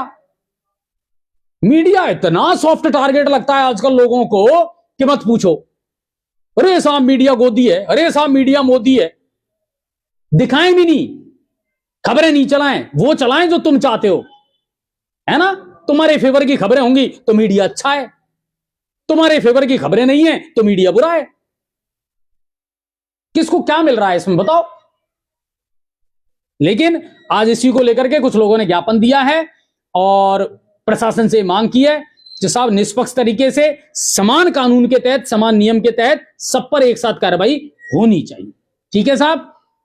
सर आपने अशोक पाठक के बयान सुने थे, उसने क्या बोला था? जैसे अयोध्या में कार सेवा हुई ऐसी कार सेवा यही करेंगे आकर। पूरा पढ़ लेता हूं, रुक जाओ। अगर बिल्डिंग नहीं टूटी और पीले चावल बांटे गए, इसका क्या मतलब है? सर वो अपने विचार व्यक्त करने के लिए स्वतंत्र हैं, वो अपने विचार व्यक्त करने के लिए स्वतंत्र है। उस व्यक्ति की अपनी एक आइडियोलॉजी हो सकती है, उसमें हम क्या कर सकते हैं बताओ? हमारा काम है सवाल करना। क्या हमने सवाल नहीं किए? पूछे थे ना। और बार बार मैं उसी चीज को रिपीट कर रहा था कि सर जब बार बार आप पर ये आरोप लग रहे हैं कि आप नफरत फैला रहे हैं, आप इस तरह की चीजें कर रहे हैं, ये गलत है। अब यार वो अपने विचार व्यक्त कर रहा है, वो स्वतंत्र है उस चीज के लिए। हम क्या कर सकते हैं इसमें? हम घुसे ना अपने विचार उसके दिमाग में ना। मीडिया का काम सिर्फ दिखाना है, अपने सवाल जवाब करना है, और मीडिया पक्ष और विपक्ष दोनों को दिखाता है। हमेशा याद रखिए इस बात को, दोनों को दिखाता है। और खासकर मैं ये इस बात को कह सकता हूं सर, जब तक किसी खबर की पुष्टि नहीं होती, जब तक दोनों पक्षों का वर्जन नहीं होता, मैं कोशिश ये करता हूं कि वो खबर हम ना चलाएं। अब आप उसमें मीडिया को ट्रोल करते हो, बार बार मीडिया को टारगेट करते हो। इतना सॉफ्ट टारगेट नहीं है मीडिया सर, और हमारे कोई फर्क नहीं पड़ता। अब आदत हो गई हमको भी, क्योंकि कितना ही अच्छा कर लो तब भी आप वही कहोगे कि गोदी मीडिया है, मोदी मीडिया है। पर ये गलत बात है। अच्छी सोच के साथ खबरों को सिर्फ खबरों के तरीके से लीजिए। मीडिया आपका काम है सिर्फ आप तक खबरें पहुंचाना, और वो पहुंचा रहे हैं हम। अब वो सही है कि गलत है कि क्या है, वो जांच का विषय है। वो जाने प्रशासनिक अधिकारी जिनके पास में अधिकार है। हमारे पास अधिकार थोड़ी है कि हम जांच करें। आप ज्ञापन दीजिए, आप कानूनी लड़ाई लड़िए, कागजों से लड़ाई लड़िए, संवैधानिक लड़ाई लड़िए, मीडिया तो आपका साथ देगा, मीडिया तो उसको भी चलाएगा। कोई ऐसा आदमी है जो ये कह दे अरे साहब कि ये खबर तो आपने चला दी और जब हमने इसके बारे में दिया तो आपने नहीं चलाया, तो आपका हक बनता है कि साहब कहो। अरे ऐसा नहीं है। आज आप लोग ज्ञापन देने गए, उसको भी मीडिया ने चलाया, बेचारे ने। मीडिया का तो काम है चलाना, दिखाना। हम तो दिखाएंगे, हमें क्या फर्क पड़ रहा है? ना पैसा वो दे रहा, ना पैसा आप दे रहे, ना हम किसी और की गोदी में बैठे, ना आपकी गोदी में बैठे, हमें क्या मतलब है? काउन रपो, हमें कहानी। तो आप इन चीजों को समझिए, पूर्वाग्रह से ग्रसित होकर के नहीं। हमारी बुद्धि विवेक इनका हमको इस्तेमाल करना चाहिए सर। मीडिया वो चीज है जो आज आप लोगों को जागरूक कर रहा है। हर पल आपको अवेयर करता है मीडिया, हर पल आपको यह बताता है, सचेत करता है कि भाई समझो समाज में यह हो रहा है। अब उसको आप किस रूप में लेते हो तो आप पे डिपेंड करता है ना। तो आपके अपने विचार हैं कि आप किस एंगल में सोचते हो इन चीजों को। मैं आपकी बात से सहमत हूं, पर कार्रवाई होना चाहिए, पर उसमें सांप्रदायिक बात नहीं होनी चाहिए। बिल्कुल, कौन समर्थन करता है इसका? और कल भी हमने ये कहा था, आपको भी याद होगा शाकिर भाई, कल बार बार मैंने ये पूछा था कि सर कार्रवाई हो, कानूनी कार्रवाई हो, तर्कसंगत कार्रवाई हो, कोई दिक्कत नहीं है, पर भड़काऊ चीजें बोलना, सोशल मीडिया पर कोई चीजें अपडेट करना, काहे भाई? क्यों बार बार क्यों ये एलिगेशन लग रहा है कि आप साहब नफरत फैलाने का काम कर रहे हो? अरे वो सट्टा किंग है, वो अपराधी है, वो आरोपी है, कानून को करने दो ना आप अपना काम, ठीक है ना। और कई सवाल ऐसे थे जिनको वो गोलमोल कर गए, ठीक है ना। बिल्कुल जुड़ते चलो। आपके मोबाइल नंबर मिलते नहीं है, क्यों नहीं मिलते? दिन भर चलता है मेरा मोबाइल। बीजेपी नफरत करती है मुसलमानों से, ये दिमाग से निकाल देना। आज की तारीख में केंद्र सरकार की, राज्य सरकार की योजनाओं का लाभ मैं बहुत जिम्मेदारी के साथ इस बात को कह रहा हूं, जितना अन्य समाज उठा रहे हैं उतना ही हमारे मुस्लिम भाई भी उठा रहे हैं। और अगर आपको लगता है तो आप छोड़ दीजिए इन योजनाओं का लाभ उठाना। मैं कह रहा हूं ना आपसे, मुझे आज भी याद है सर, संसद के विज्ञान भवन में प्रधानमंत्री मोदी ने एक बात कही थी कि मैं चाहता हूं मुसलमानों के एक हाथ में अगर कुरान है तो दूसरे हाथ में कंप्यूटर होना चाहिए। कैसी बातें कर रहे हो आप? ये धारणाएं बनाई जाती हैं, ये प्रोपेगेंडा फैलाया जाता है समाज में, एक दूसरे के प्रति नफरत ये राजनीतिक दल फैलाते हैं। कोई नफरत और कोई मोहब्बत। यार आप देखिए, जहां से गोरखपुर से योगी आदित्यनाथ जहां आते हैं, आपको पता है उनकी गौशालाओं में काम करने वाले कर्मचारियों की तादाद कितनी है, और उनमें सबसे ज्यादा जनसंख्या किसकी है? मुसलमानों की। आज की तारीख में केंद्र सरकार की योजनाओं का सबसे ज्यादा लाभ हमारे अल्पसंख्यक भाइयों को मिल रहा है, उन महिलाओं को मिल रहा है। चाहे वो पीएम आवास योजना है, मुफ्त जांच योजना है, दवाई योजना है, इलाज की योजना है, क्या लाभ नहीं मिल रहा? क्या उज्ज्वला योजना का लाभ नहीं मिल रहा? क्या राशन कार्ड का या राशन का जो है खाद्य सुरक्षा वाला वो लाभ नहीं मिल रहा? मिल रहा है। कौन कह रहा है कि हिंदू और मुसलमान किया उसमें? ऐसा नहीं है। राजनीतिक रोटियां सेकने के लिए राजनीतिक दल आपको और हमको आपस में भिड़ाते हैं। ये नफरत के बीज हमारे आसपास मौजूद जो सियासी लोग हैं ना, वो फैलाते हैं। तो ऐसा कुछ नहीं है, सबको जीने का हक है। ये संविधान सबके लिए है सर, ये देश सबके लिए, सबका अहम योगदान है। आप किसी एक समाज या धर्म के नाम पर देश को आगे नहीं बढ़ा सकते, कभी नहीं बढ़ा सकते। योजनाओं का लाभ दूसरा समुदाय नहीं उठा रहा है क्या? हाँ तो उठा रहा है, सब उठा रहे हैं, क्यों नहीं उठाएंगे? ये कोई बात नहीं। अच्छा ठीक है, भू माफिया कब हटेगा? हट जाएगा। ठीक है, चलो आगे चलते हैं। इसमें कोई नहीं रोक सकता और हम टैक्स देते हैं, तो शाकिर भाई टैक्स तो सब दे रहे हैं, और ये आप यहां आकर के तो आपका संवैधानिक हक हो गया, और जब वोट देने की बात आती है तब आपका संवैधानिक हक कहां चला जाता है? योजनाओं का लाभ तो लेंगे, लेकिन वोट देने की जब बारी आती है तब आपको नफरत याद आ जाती है। यह कौन सा तरीका हुआ? अगर कोई सरकार अच्छा काम कर रही है, कोई सरकार वेलफेयर की स्कीम अच्छा चला रही है, वो सरकार हमें फायदा दे रही है, तो फिर लाभ तो पूरा लेंगे, ये तो हमारा संवैधानिक हक है। ये कौन सी तरीका हुआ? ये तो दोगली नीति हो गई ना। इससे बचना है हमको, यही हमको समझना है कि ना, जो सरकार हमारे हित में काम कर रही है, जो सरकार हमारे लिए अच्छा कर रही है, वो सरकार अच्छी है, ये समझना पड़ेगा। ठीक है ना? चलिए ठीक है, और आगे चलते हैं। ठीक है सर, और राजकीय प्राथमिक विद्यालय रत्नापुरा, हाँ सपोटरा के पास एक रत्नापुरा गांव है, वहां का राजकीय प्राथमिक विद्यालय, वहां से एक वीडियो आज हमारे पास आया। अभी मैं इस खबर की पुष्टि नहीं कर रहा हूं, ठीक है ना। और वो वीडियो क्या आया, देखो जनता भी जागरूक हो रही है अब। वो जो वीडियो था ना तालाब की ढाणी, उसके बाद में मैडम है साहब, दो मैडम लेडी टीचर लगी हुई है उस गांव में, उस प्राथमिक विद्यालय में। कोई बंदा था गांव का जागरूक नागरिक, वो पहुंचा, उसने वहां का वीडियो बनाया। 3 4 5 बच्चे बैठे हुए थे, मस्ती कर रहे थे, कोई टीचर नहीं था, बिल्कुल स्कूल खाली पड़ा था। बच्चों से पूछा, बेटा मैडम कहां है? कि मेहंदी बनवावे गई है। मैडम कहां गई? मेहंदी बनवावे। थोड़ी देर में मैडम भी आ गई। उस व्यक्ति ने मोबाइल चालू रखा, पूछा मैडम आप कहां गई? बच्चे तो इधर उधर घूम रहे हैं, क्लास आप ले नहीं रही, तो को क्या काम है? तू क्यों आए हो? तो कई लेन देन है? स्कूलों का ढर्रा, शिक्षा विभाग का ढर्रा बिगड़ता जा रहा है। और ये जो सरकार बड़े बड़े दावे कर रही है ना, 100 से कम बच्चों के स्कूलों को मर्ज किया जा रहा है, ये किया जा रहा है, कुछ नहीं किया तुमने। ना स्कूलों की बिल्डिंगें सुधर पाई आपसे, ना स्कूलों को ढंग से मर्ज कर पाए आप, ना विद्यालयों की दशा सुधार पाए आप। अभी भी स्कूलों के हाल खराब हैं, बच्चों का भविष्य अंधकार में है सरकारी स्कूलों में, जहां टीचर अपनी मनमानी कर रहे हैं। और मेरे ख्याल से ग्रामीण भी मुर्दा हैं जो इन चीजों को उठाते नहीं है। बहुत बुरी स्थिति है सरकारी, बहुत सारे सरकारी स्कूलों की सर, मैं कह रहा हूं बहुत दावे के साथ में। और जब तक इनका मामला नहीं सुधारेगी सरकार, तब तक शिक्षा में नए आयाम स्थापित नहीं हो सकते। हालांकि मैंने वहां अपने रिपोर्टर से कहा इसकी पूरी जानकारी जुटाओ, ये कौन मैडम है, यहां प्रिंसिपल कौन है, छात्रों की संख्या कितनी है, और अब तक इसको मर्ज क्यों नहीं किया गया। 30-35 छात्रों को लेकर के बैठी हैं, बढ़िया तनख्वाह मिल रही है 60-60 70-70 हजार। या के अलावा जो मिड डे मील है, फिड डे मील है, वहां में भी गड़बड़ झालो चली रही हो, घोटालो चली रही हो। क्या पढ़ाएंगे उन बच्चों को? उनका भविष्य अंधकार में। शिक्षा विभाग को चूना लगा रहे हैं टीचर, शिक्षा के नाम पर गड़बड़ झाला चल रहा है, भ्रष्टाचार चल रहा है, घोटाला चल रहा है, जांच करनी चाहिए। 5-5 पोस्टें जांच करने के लिए, डीओ बैठा है, बीओ बैठा है, एसीओ बैठा है, एबीओ बैठा है, बीईओ बैठा है। क्या कर रहे हैं ये? क्या रिपोर्ट पहुंचाई आपने वहां तक? राजकीय प्राथमिक विद्यालय रत्नापुरा सपोटरा का यह वीडियो है जो आज हमारे पास में आया है। ठीक है, आगे चलते हैं और अब बात कर लेते हैं सवाई माधोपुर के चौथ परबड़ा के बलरिया गांव में एक युवक की संदिग्ध परिस्थितियों में मौत का मामला सामने आया है। मृतक युवक लोकेश गुजर ने सुबह चौथ परबड़ा थाने में एक एफआईआर दर्ज करवाई थी, और इस एफआईआर में यह लिखा था कि एक युवक है बहादुर मीणा, उसके खिलाफ एफआईआर दर्ज करवाई थी कि वो मेरी बहन को भगा करके ले गया। सुबह एफआईआर दर्ज हो गई। उसके बाद में ये जो युवक है, यानी जो भाई है लोकेश गुजर, ये अचेत अवस्था में पड़ा हुआ मिला।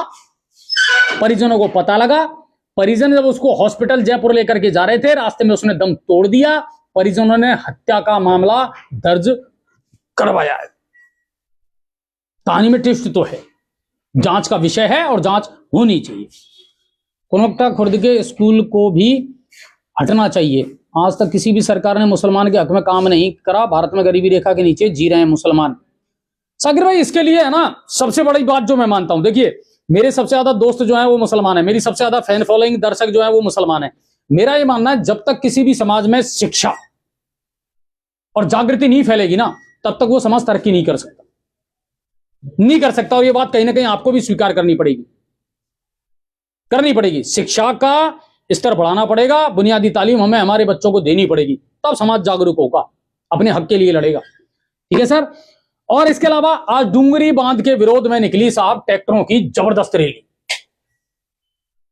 ठीक है, डुंगरी बांध का विरोध करो, ये है वो है। अजनोटी में महासभा होनी थी, हुई, लेकिन उस महासभा में भंकस हो गया।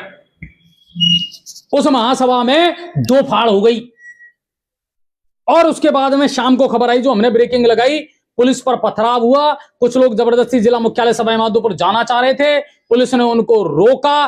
क्यों? तो ये लफड़ा हुआ, क्यों डुंगरी बांध का विरोध हो रहा है और इसको लेकर के स्थिति अब तक क्लियर क्यों नहीं हो पा रही है? कहीं ऐसा तो नहीं इसको लेकर के राजनीति हो रही है? कहीं ऐसा तो नहीं कि कुछ लोग तो कांग्रेस का पक्ष ले रहे हैं, कुछ लोग बीजेपी का पक्ष ले रहे हैं और राजनीतिक रोटियां सेक रहे हैं और किसान बेचारा मूर्ख बन रहा है? याद रखना यही हो रहा है, बहुत सारी परियोजनाओं में यही हो रहा है और इसलिए फैसले नहीं हो पा रहे हैं, नहीं हो पा रहे हैं। क्यों? कि किसान को फुटबॉल बनाया जा रहा है, किसान को बहकाया जा रहा है। हर राजनीतिक पार्टी ये कर रही है और पुलिस पर पथराव हुआ। अब हाईवे को बिल्कुल पुलिस ने छावनी में तब्दील कर दिया है। हालांकि इसको लेकर के जो हमारे पास खबर आई उसके मुताबिक है कि अभी तक कोई एफआईआर वगैरह भी इसमें दर्ज नहीं हुई है और कोई मामला इसमें दर्ज नहीं हुआ है। लेकिन ये मामला भड़का क्यों? डुंगरी बांध के विरोध को लेकर के, क्योंकि अचानक ही तो ये खबर आई कि साहब वहां एक बड़ी सभा होने वाली है, शायद वहां मीना हाई कोर्ट है या कुछ है अजनोटी में, वहां ये सभा होने वाली है। सभा भी हो गई, फिर जबरदस्ती ये कौन युवा थे जो जिला मुख्यालय पर जाना चाहते थे ट्रैक्टर लेकर के, पुलिस ने कानून व्यवस्था बनाए रखने के लिए इनको रोकने का प्रयास किया, तो ये रुके क्यों नहीं? दंगा क्यों भड़का? मामला क्या था? इसको हम जानने का प्रयास करेंगे। हमारे वहां के जो साथी रिपोर्टर हैं उनसे अभी उनका फोन नहीं मिल रहा है। ठीक है सर, आगे चलते हैं। अब बात कर लेते हैं गंगापुर सिटी की। ठीक है, शाकिर भाई कह रहे हैं जब किसी के पास पैसा ही नहीं है तो कहां से पड़ेगा? शिक्षा पर सबसे ज्यादा पैसा खर्च हो रहा है। शाकिर भाई किस तरह की बातें कर रहे हो? किस जमाने में जी रहे हो आप? सारी परियोजनाएं तो मुफ्त मिल रही हैं। चलिए, तो वहां से जो हमारे साथी रिपोर्टर है वो हमारे साथ है गिरिराज जी, उनसे जानने का प्रयास करेंगे कि इस मामले ने इतना तूल पकड़ा क्यों और आखिर ये स्थिति पैदा क्यों हुई। हेलो हेलो हेलो हेलो, शायद अभी उनसे कांटेक्ट नहीं हो पा रहा, एक बार फिर से हम प्रयास करते हैं। तो अभी जो आप कह रहे हो ना शाकिर भाई, जब किसी के पास पैसा नहीं है, क्या बात कर रहे हो सर आप? अनाज मुफ्त मिल रहा, पढ़ाई मुफ्त मिल रही, इलाज मुफ्त मिल रहा, दवाई मुफ्त मिल रही, और फिर भी आज आपको पता है जब कोई रास्ते में भीख वीख मांगता है ना तो मेरे को बहुत गुस्सा आता है, बहुत गुस्सा आता है। ये देश इतना कमजोर नहीं है, इतना गरीब भी नहीं है कि सड़कों पर भीख मांगनी पड़े। ठीक है ना? तो ये एक्सक्यूज ही गलत है। ठीक है, सारी चीजें बहुत फ्री मिल रही हैं सर। ठीक है, चलिए एक बार फिर से जुड़ते हैं हमारे साथी संवाददाता से कि क्या कुछ इस मामले को लेकर के हुआ और ये नौबत आई क्यों। हेलो। हाँ जी। हाँ सर, नमस्कार और स्वागत है आपका न्यूज़ 7 आस्थान पर गिरिराज जी। बिल्कुल, धन्यवाद अजय जी। गिरिराज सर, डुंगरी बांध के विरोध में ट्रैक्टर रैली निकली, अच्छा खासा जखीरा था, अच्छी खासी भीड़ थी, फिर गड़बड़ हुई कहां और ये जो इतना विकल्प खड़ा हुआ, पथराव की नौबत आई, इसकी शुरुआत क्यों हुई? और दूसरी बात कि मुझे भी आज एक बड़ा आश्चर्य हुआ कि ये जो रैली थी इसको लेकर के पहले भी कहीं कोई मीडिया में ऐसी सुर्खी नहीं आई कि साहब ऐसा कोई बड़ा जो है आंदोलन होने वाला है, कोई महासभा होने वाली है। तो मैं थोड़ा सा इसको विस्तार से जानना चाहूंगा आपसे। जी देखिए, डोंगरी बांध को जो ईआरसीपी योजना के तहत जो प्रस्तावित डोंगरी बांध है, इसको लेकर के ग्रामीण लगातार पिछले कई समय से, यानी कि यूं कहिए लगभग 8-9 महीने से लगातार आंदोलन की राह पर है। इससे पूर्व में भी कई बार महापंचायतें की जा चुकी है, आम सभाएं की जा चुकी है, नुक्कड़ सभाएं हैं वो लगातार की जा चुकी हैं, और डोंगरी बांध से जुड़े हुए जितने भी किसान हैं, जितने भी तमाम ये जो लोग हैं, उन सभी की एक सूत्रीय मांग है कि ये जो प्रस्तावित डोंगरी बांध है इसको पूरी तरीके से रद्द किया जाना चाहिए। इसको लेकर के पूर्व में भी ज्ञापन दे चुके और महापंचायतें हो चुकी है, न सिर्फ सवाई माधोपुर जिले में बल्कि सपोटरा जो तहसील क्षेत्र है उसमें भी महापंचायत हुई थी, लेकिन और अभी तक इसका कोई निराकरण निकला नहीं है। ऐसी स्थिति में आंदोलन है वो लगातार जारी था। पिछले कुछ दिनों पहले एक निर्णय लिया गया था जो कि डोंगरी बांध संघर्ष समिति है, इसके द्वारा 21 तारीख को ट्रैक्टर रैली निकाली जाएगी। ट्रैक्टर रैली का सबसे पहले कलेक्ट्रेट पर सवाई माधोपुर आने का प्रस्ताव था, लेकिन डोंगरी बांध जो संघर्ष समिति है उस संघर्ष समिति के जो सदस्य हैं वो इस मामले को लेकर के जिला कलेक्टर से उनकी वार्ता हुई थी और कलेक्टर से वार्ता होने के बाद में इन सभी में ये सहमति बनी थी कि जो ट्रैक्टर रैली है वो अजनोटी हाईकोर्ट जहां अजनोटी मेगा हाईवे के निकट गांव के निकट जो मैदान है वहां पर ये ट्रैक्टर रैली आएगी और वहां पर ये आम सभा भी इनकी होगी। तो इन सब सारी प्लानिंग के तयशुदा के अनुसार आज बड़ी तादाद में जो ट्रैक्टर में सवार होकर के और किसान है उनकी सबकी जो तादाद थी वो एकत्रित इसी मैदान पर हुए। वहां आकर के सैकड़ों की तादाद में इनके पास में ट्रैक्टर भी थे और वहां पर लगातार आंदोलन के मद्देनजर एक आम सभा का वहां पर रखा गया था और आम सभा के दौरान लगातार है तो वक्ताओं द्वारा भाषणबाजी लगातार की जा रही थी। एक के बाद एक वक्ता अपना वक्तव्य लगातार दे रहे थे, लेकिन उन्हीं जो भीड़ है उसी में से कुछ लोग थे वो इस ये जो सारा जो आंदोलन चल रहा था और जो भाषणबाजी चल रही थी और जो पड़ाव इन्होंने अजनोटी गांव में वहां पर डाल रखा था वो उससे सहमत नहीं थे। उन्होंने बीच में ही माइक ले लिया और कुछ जो युवा थे उन्होंने कहा कि 7 महीने से लगातार ये आंदोलन चल रहा है, ऐसी स्थिति में बार बार इस तरीके का आंदोलन उन्हें कतई मंजूर नहीं है। ऐसी स्थिति में वे पड़ाव डाल करके और यहाँ भाषणबाजी करने के लिए और सुनने के लिए नहीं आए हैं। ऐसी स्थिति में संघर्ष समिति के अन्य जो लोग थे उन्होंने समझाने का प्रयास भी किया। कुल मिलाकर के जो आमसभा चल रही थी उसमें एक हंगामा हुआ, माहौल बिगड़ गया और कुछ लोग बिना आंदोलन जो समिति है उसकी सहमति के बगैर अपने ट्रैक्टर को स्टार्ट करके और वहां से सीधे कलेक्ट्रेट की ओर उन्होंने कूच करना शुरू कर दिया। लेकिन चूंकि एहतियात बतौर पहले से पुलिस बल अजनोटी के जो मेगा हाईवे जो सीधा मेगा हाईवे है लालसोट कोटा मेगा हाईवे वहां पर पहले से मौजूद था, पुलिस प्रशासन की पूरी तैयारी थी और न सिर्फ अजनोटी में बल्कि अजनोटी से लेकर के सवाई माधोपुर तक पूरा जो हाईवे था वो जगह जगह पुलिस ने अपने कैंप किए हुए थे। आला अधिकारी थे, पुलिस और प्रशासनिक अधिकारी थे, उनके नेतृत्व में बड़ा एक पुलिस जाब्ता था वो लगातार मेगा हाईवे पर भी था।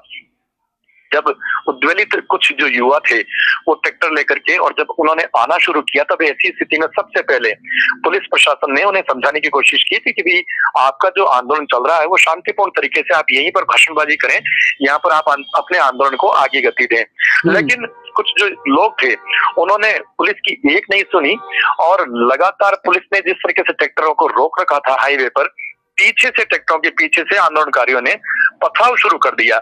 ऐसी स्थिति के अंदर पुलिस को बैकफुट होना पड़ा और यही नहीं, ट्रैक्टर जबरदस्ती पुलिस पर चढ़ाने का प्रयास भी किया गया। पुलिस ने अपनी जैसे तैसे जान भी बचाई और वहां से लगभग आधा दर्जन जो ट्रैक्टर हैं वो अजनोटी मेगा हाईवे से पुलिस के बीचों बीच और भीड़ के बीचों बीच पुलिस की मौजूदगी और तैनातगी के बीचों बीच से निकाल लिए गए।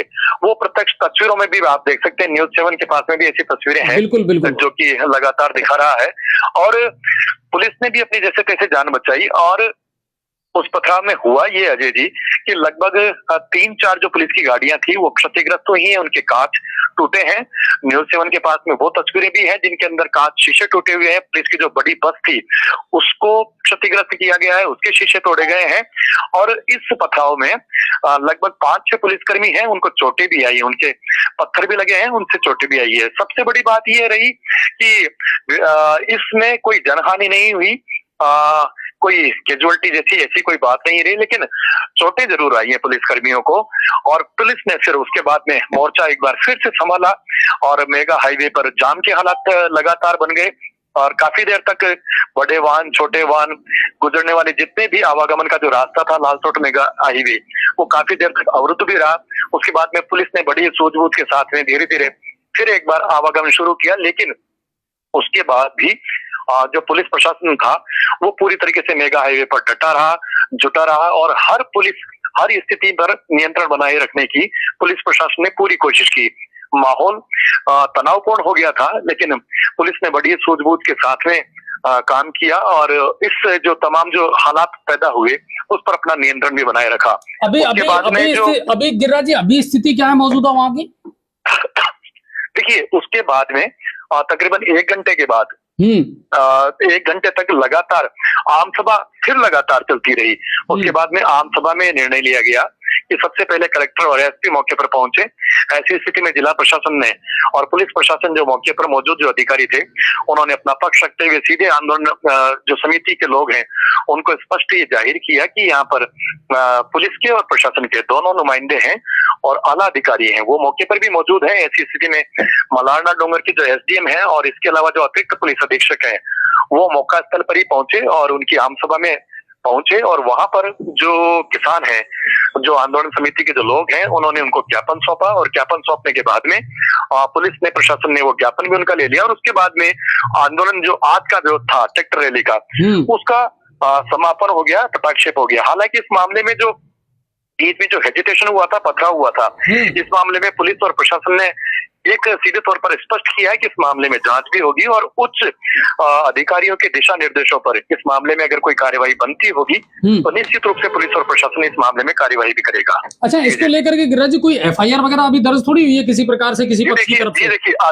अभी तक कानूनी कार्यवाही की अगर बात करें तो अभी तक कागजों पर अभी ये मामला नहीं आ पाया है और ऐसे में अभी तक कोई एफआईआर अभी तक पुलिस ने किसी भी रूप में दर्ज नहीं की है। लेकिन पुलिस लगातार उन चेहरों को खंगाल रही है, उन्हें जिन्होंने माहौल बिगाड़ने का प्रयास किया था, जिन्होंने पूरी तरीके से इसे शांति भंग करने की कोशिश की थी। जी चलिए, बहुत बहुत धन्यवाद गिरिराज सर, हमको एक अहम जानकारी देने के लिए और आगे भी आपसे लगातार अपडेट इस मामले को लेकर के लेते रहेंगे सर। Thank you. तो कुल मिलाकर के ये है कि अभी स्थिति नियंत्रण में है और कहीं कोई इशू अब इसको लेकर के नहीं है। पर देखिए, इस तरह के जो आंदोलन होते हैं, देखिए डायलॉग डिलीवरी अपने आप में एक अच्छा माध्यम है, संवाद अदायगी होनी चाहिए, मगर युवाओं का जोश खरोश और जो माहौल बिगाड़ते हैं ना कानूनी व्यवस्था, फिर वो जीवन भर के लिए परेशान करती है जब इनमें केस मुकदमे लग जाते हैं तो। ठीक है, चलिए अब आगे चलते हैं, बात करते हैं गंगापुर सिटी की। और अब कहीं ना कहीं हमारे एडीएम महोदय जो हैं वो जागृत हुए हैं। लगातार मैं उनसे संपर्क करता रहता हूं और लगातार ये कोशिश करता हूं कि साहब आओ, उठो, जागो और इस शहर को देखो, अब तो नगर परिषद के प्रशासक भी आप ही। आखिर में आज गंगापुर के लोगों को पता लगा कि साहब एडीएम हैं हमारे यहाँ सुदर्शन सिंह जी, और आज मुख्य बाजार में गए, नगर परिषद की जो भी सरकारी इमारतें थी या जगह थी, आज उनका निरीक्षण उन्होंने किया है। जो गंदी पड़ी हैं, जर्जर पड़ी हैं, जिनका कोई उपयोग नहीं हो रहा, आज उन पर उनकी नजरें इनायत हुई है साहब कि बिल्कुल इनकी साफ सफाई करके और इनको उपयोग के लायक बनाया जाएगा। और आने वाले दिनों में क्या कुछ सूरत और बदलेगी नगर परिषद की, वो भी जरूर मेरी नजर में रहेगी और मैं लगातार उनसे संपर्क करता रहूंगा। और इसके अलावा गृह राज्य मंत्री जवाहर सिंह बेडम कल गंगापुर सिटी आ रहे हैं, तो बिल्कुल उसको भी लाइव दिखाएंगे और प्रेस कॉन्फ्रेंस भी वो आयोजित करेंगे। सर, तलावड़ा के मीनापाड़ा से रात को एक वीडियो हमारे पास किसी दर्शक ने भेजा था, फायरिंग भी हुई है। शराब पी करके कुछ बदमाश हैं जो लगातार वहां असामाजिक तत्व हैं वो प्रदर्शन करते रहते हैं साहब। लोगों में भय का, डर का माहौल है। हालांकि एएसपी महोदय जो हैं वो भी सुबह घटनास्थल पर पहुंच गए थे। सदर थाना पुलिस जो है उन्होंने गिरफ्तारी भी की है। तो एक ये जरूर खबर आई थी, इसके अलावा और कोई बड़ी खबर नहीं है। आज लेट हो गए तो बहुत बहुत धन्यवाद आप सभी का, बहुत बहुत शुक्रिया। कल फिर आपसे मुलाकात करेंगे ताजा खबरों के साथ और ताजा अपडेट के साथ। देखते रहें न्यूज़ 7 राजस्थान और खबरनामा। जय हिंद, जय भारत और राम राम साहब।